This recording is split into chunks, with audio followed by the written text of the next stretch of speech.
I see my spiritual path as embodying the universal principle or law of wholeness and finding whatever tools I can to help me do that.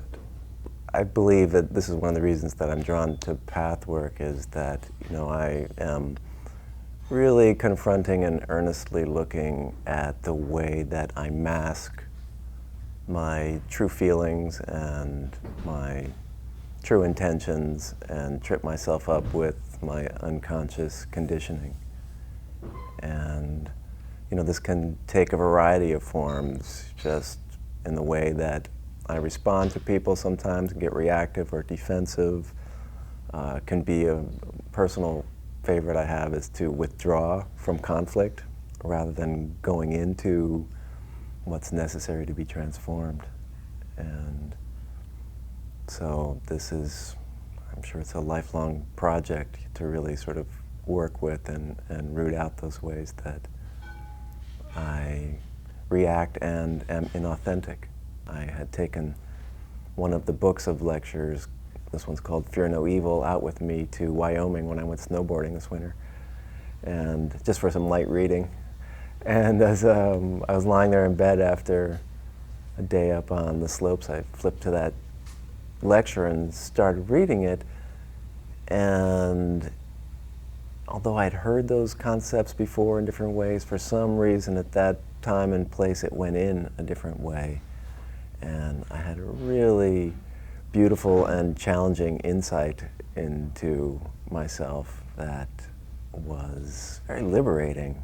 And that's when I was like, okay, yeah, there's a lot here for me to learn. Well, the higher self is really that aspect or part of myself or element, whatever words we're going to use, that is always attuned to that universal principle of wholeness, the one that is always connected to the one. And that's what the Pathwork is so good at, in my limited experience of it at this point, is really good at differentiating between the higher, the lower self and the ego consciousness, so that you can learn to really practically separate out what is what. And that is hugely useful. Well, that's the other part of the Pathwork that I really enjoy is the tools such as the 3-chair meditation, the lectures, all of that. But so much of that is supported and reinforced by the one-on-one work or the group work, where that's when things really happen. There's only so much you can do on your own. In fact, you can't really get at your idealized self-image or your masks or some of those more conditioned selves without the mirroring and support of others.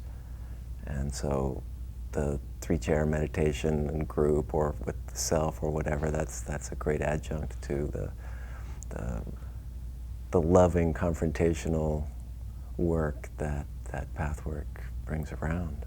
Just last month I did a seminar, one-day seminar with Sharon Balsama on one of the lectures. It was the lecture that, I don't remember the official number or title, it's something about going from isolation to union.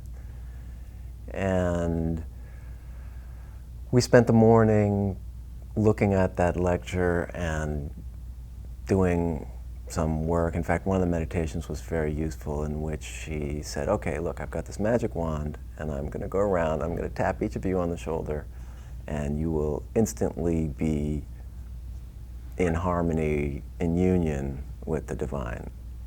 And I want you to go into meditation now, she said, and find out your resistance to that.